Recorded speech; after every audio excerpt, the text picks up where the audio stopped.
Paris, 1911.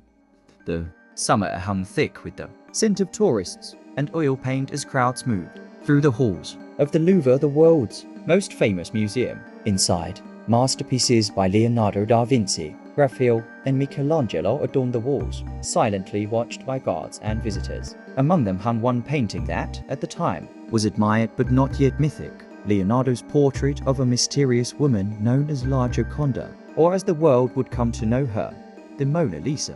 No one could have predicted that in August of that year, the painting would vanish, and that its disappearance would make it the most famous artwork on Earth. Before we dive into the incredible recovery of the Mona Lisa and how the thief was finally caught, make sure to subscribe to Crimes Through Time. And if you enjoy uncovering history's most shocking true crimes, hit that like button, it helps others find these forgotten stories. Now, let's return to the early 20th century, where a museum guard's discovery would shake the art world forever. It was a Monday morning, August 21st, 1911. The Louvre was closed for cleaning and maintenance. As the morning crew arrived, there inside the vast museum was calm until a painter named Louis Biraud, who had come to sketch the Mona Lisa, noticed something strange. He walked into the salon car and stopped in disbelief. The wall where the painting had hung was bare, the frame empty. At first, he assumed it had been removed for cleaning or photography, as sometimes happened, but when he asked nearby guards, no one knew where it was.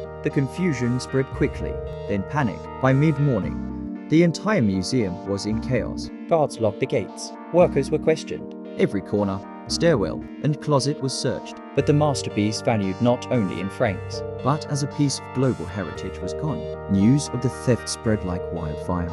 Within hours, newspapers across France were screaming headlines: "The Mona Lisa stolen from the Louvre." Crowds gathered outside the museum gates, desperate for a glimpse of the scene. The theft became an international scandal, a humiliation for France and a puzzle for detectives. The police were baffled. There was no ransom note, no witnesses, and no sign of forced entry.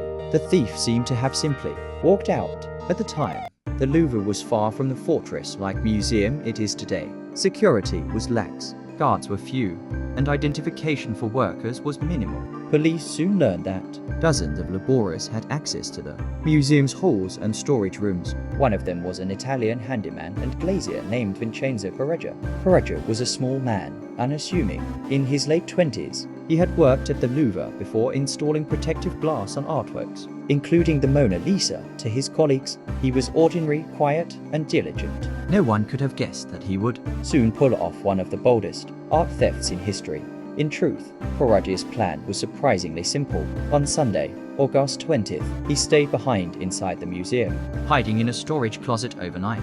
The next morning, while the museum was closed, he emerged wearing a white worker's smock, the same uniform as museum employees. He approached the Mona Lisa, lifted it from its hooks, and carried it to a nearby stairwell. There, he removed its frame and glass, wrapped the canvas in his smock, and walked out through a side door unnoticed, unchallenged. When the door's knob stuck, he simply used a screwdriver to pry it open and disappeared into the Paris streets. The entire theft took less than 30 minutes. At first, police suspected everyone but Peruggia. They interrogated museum staff, questioned artists like Pablo Picasso and poet Guillaume Apollinaire, who had once been associated with stolen artifacts, and even searched for an international gang of art thieves. The investigation became a circus of false leads. Picasso himself was briefly detained and questioned, though he was quickly cleared. For more than 2 years, the painting's whereabouts remained one of Europe's greatest mysteries. Meanwhile, Peruggia was hiding in plain sight. The painting, wrapped in cloth, lay in a false-bottomed trunk in his small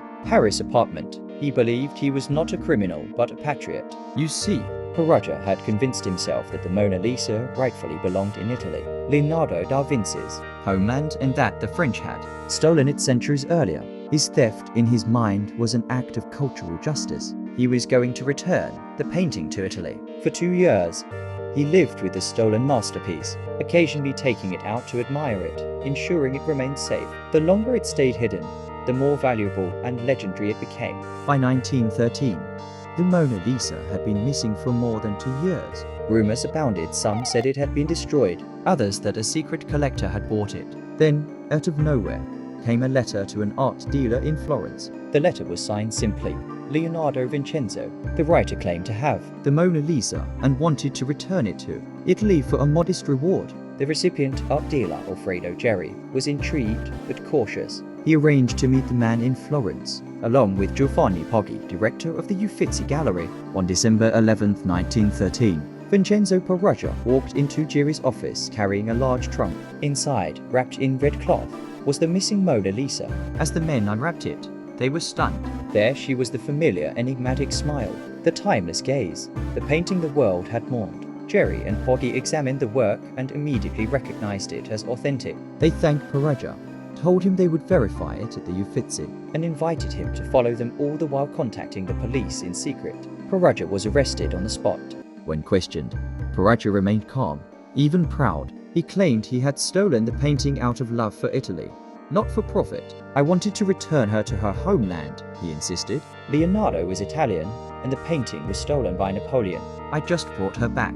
The story wasn't entirely true. While the Mona Lisa had indeed come from Italy, it had been brought to France by Leonardo himself in the early 1500s, sold to King Francis I, and had legally remained French ever since. But Peruggia's patriotic delusion captured public imagination. Many Italians, even those who condemned the theft, admired his boldness. Newspapers called him the Italian who fought France. The Mona Lisa was displayed briefly at the Uffizi Gallery in Florence, where thousands came to see her. Crowds wept, applauded, and sang. Then, after diplomatic negotiations, she was returned to France in January 1914, escorted with ceremony and guarded like a national treasure. When she arrived back at the Louvre, the painting was no longer just a masterpiece. It was a global icon. Ironically, Peruggia's theft meant as an act of patriotism had made the Mona Lisa the most famous painting in the world. Peruggia's trial was held in Florence in June 1914. It was brief. The court accepted his argument that he had acted out of misguided patriotism rather than greed. He was sentenced to just 1 year and 15 days in prison and served only 7 months. When he was released, he returned to France, fought in World War I, and lived a quiet life until his death in 1925. But his act had forever changed the fate of the Mona Lisa. Before 1911, Leonardo's painting had been admired mostly by art scholars and travelers. After the theft and recovery, she became a global obsession, a symbol of mystery,